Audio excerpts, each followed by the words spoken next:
So, J-Mac, I make my final predictions on the opening Thursday. I've got one change, a new division winner, and I'll explain why. But over the course of the offseason, I make a prediction after coaching hires and free agency, then after the draft, then I get one kind of in the middle of preseason, and then here, this one. Are you ready to go? Fire away. Okay, we start. Here's my predictions for this year. We start in the AFC, an easier conference to predict because the top quarterbacks are so good. In the AFC East, I'm going Josh Allen and the Bills. Patriots' most improved team, get in as a wild card team. Maybe not good enough to win a playoff game, but coach and roster's much better. Dolphins third. I'm going with that just because of Tua and an offensive coach. I think the Jets roster's good. I don't know what Aaron Glenn is. They just lost their best or second best offensive lineman. I'm staying put with that one. AFC North, again, I think it's fairly predictable. Ravens, arguably best operation in the sport with Lamar. I'll go with the quarterback and Joe Burrow next, although like J-Mac, I worry about how they start and their offensive line. Aaron and the Steelers will be around 500 or a game above or below. And the Browns are in a rebuild. I love their coach and GM. I like Joe Flacco. Myles Garrett's amazing, but they're fourth. AFC South, I'm just going to go with what I know. DeMeco Ryans hell of a coach, and I like C.J. Stroud. Rebuilding the O-line worries me. C.J. Stroud's a gamer. Stepped back a little last year, but it wasn't his fault. He couldn't keep wide receivers healthy. Jaguars second. I'm like J-Mac. I like them, but I never love them.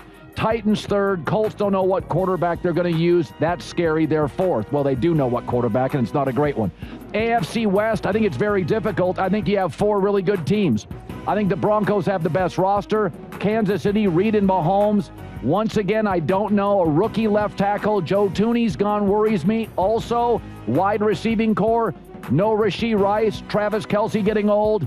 I think the Broncos will look very clearly early in the season like a Super Bowl contender. Chargers losing Rashawn Slater, the left tackle, worries me greatly. Joe Alt moves over, but now they've got a right tackle issue.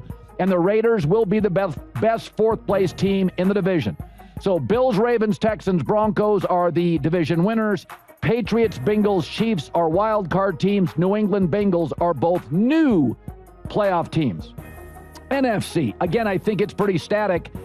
Eagles, Commanders, Giants, Cowboys. I actually have said this. If the Giants get B to B plus quarterback play, they're going to shock some people. They're going to go toe to toe with Washington, but I don't know if Jackson Dart's ready if Russell Wilson falters. But I do like the Giants roster. I love Abdul Carter and their defensive front. It's nothing but dogs up front.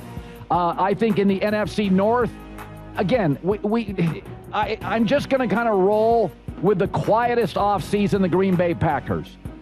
Young still, but I like their first pick. Another wide receiver for Jordan Love. Lions have two new coordinators, but I love almost everything else about the organization. Bears, Vikings, I'll know a lot more after Monday night, third and fourth respectively. NFC South is not a very good division. The Saints will stink. I'm not sure the Bucs are as good as a lot of the NFL execs and bettors think, but I trust Baker. I trust the GM. I trust the roster. Atlanta's weird.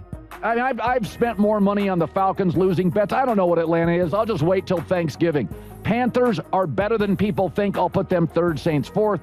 NFC West, here's my big change. Rams, I'm going to have them winning the division again. Bottom line is they won the division last year despite starting 1-4. They still won their division. No team played more rookies last year, and their defense the last month of the season was second best. With all those rookies, it was second best scoring defense in the NFL last month. It'll be better. It's had a great camp.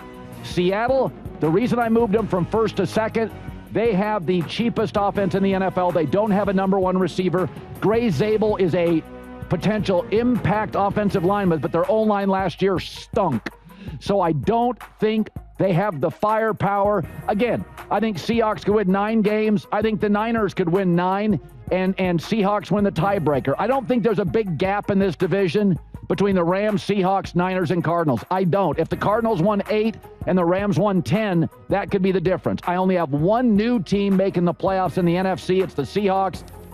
I only have 3 new playoff teams. The NFL average is closer to 5, but I have argued that number's been going down in recent years. Why? because it's becoming a more quarterback-dependent league. And if you've got a great quarterback or a very good one, you are more predictably a playoff team. So it used to be there were 6 new playoff teams, then 5 new playoff teams. It's getting down to 4. And I think this year it's 3. So as the quarterback becomes more important and offensive coaches have a better relationship with that quarterback, the league is getting, at least, not on a week-to-week basis, but on a macro level, a little easier to predict.